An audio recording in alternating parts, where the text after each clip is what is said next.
Then, Kiri, a lot of people, I think, believe that you've only recently started singing the more popular repertoire and even almost pop songs. But in fact, you've never really restricted yourself musically, have you? No, not really. I seem to start. I've come sort of full circle. I started way back in New Zealand doing all this sort of music. And because I had the marvellous opportunity to study very seriously opera, I was never really given another opportunity to sing the light music. And when you're starting way back in sort of 1966, 67, when I came over to England, you have to sort of stay on the same trail as you want to pursue. You can't start sort of going off and doing these other little things. So I decided to stick with the opera, and of course I loved all of that. But now I'm allowed. I think it's a sort of a bit of a fantasy to be allowed to do all things. Were you always doing them privately at home? Yes, I had this sort of, it was always a fantasy to do it. And you felt as though you were sort of a little bit daring, a bit risque, sort of singing light things. But I feel as though I've sort of paid my dues, so to speak, for opera. And I feel if I can seriously sing Mozart and seriously sing other things as well, but give my full interest and responsibility to my opera, I think that I'm not sort of being sort of irresponsible. Is it important to you now to be able to get time off? You're not chasing a schedule as you used to.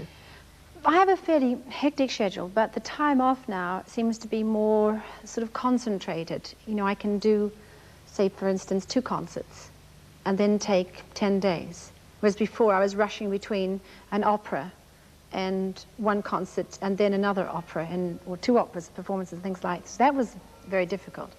And, you know, your voice is not basically an elevator. You have to sort of try and calm it down. And from opera to concert, it's a very fine singing one has to do in concert. Whereas in opera, you can get away with a lot of other things. And you have to push to get over to the audience. And the orchestra is quite often very loud. So is a recital one of the most demanding things you can do as a singer? It's the same amount of nerves. You're sort of on your own, standing up there without any sort of crutches around you and wigs and hiding. I always think if I put my makeup on and my wig on, I'm convinced no one can see me. And I don't know why. You're being yourself, and yet, on the other hand, you're being lots of different characters in a song recital like this one. You're having to imagine yourself into about 12 different roles, and that's quite demanding too. Well, you see, if you sang it sort of like on an operatic stage, in costume, you'd have to be all these characters. But I really feel that you distract if you suddenly become all these different people in recital, that you suddenly become sort of schizophrenic and you don't know where you are. So if you sort of concentrate on being you, singing the beautiful music that you're allowed to sing, which is so nice.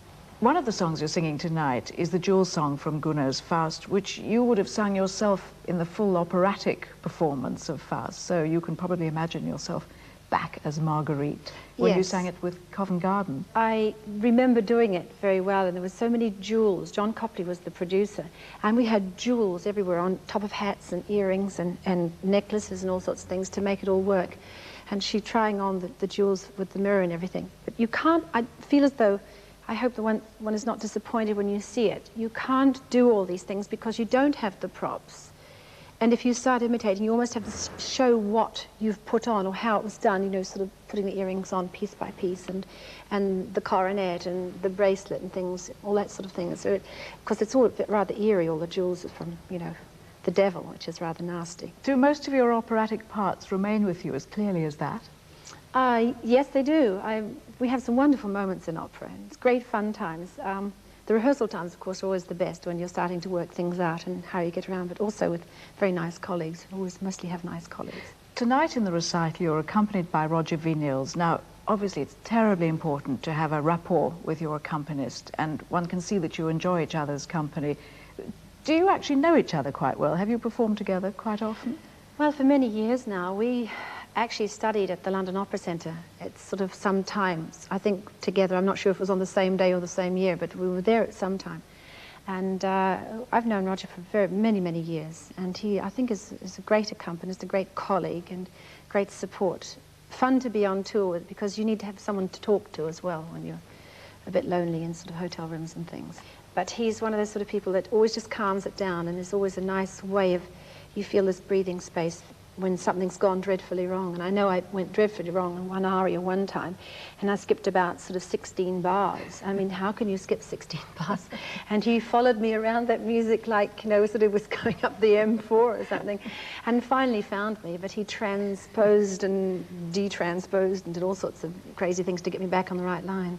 But an accompanist, really a good one, keeps us cool and holds the things that go wrong. And things can go wrong, you know, with, say, a recital like this. It's, you feel as though you're cameoed, and it's like a sort of a fishbowl thing, and you're just watching this one thing. And it's really, I find it's more nerve-wracking than if you were in a room of sort of 5,000. You've been a star now for nearly 20 years, haven't you?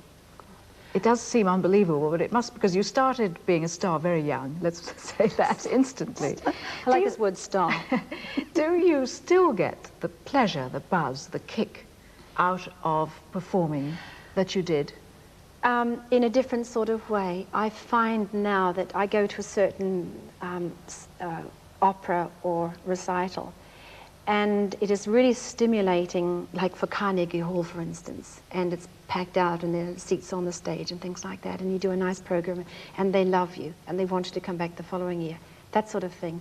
Or do an opera that people are just, you know, crowding in to see. That to me is stimulating. Learning some new songs that I haven't heard of before, like for instance the Liszt songs, which I wanted in the center of the program because I really love those most of all in this particular recital.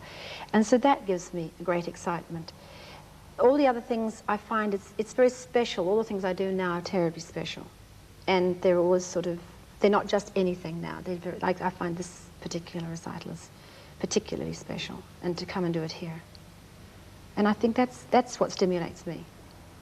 Dame Kiri, thank you very much. Thank you.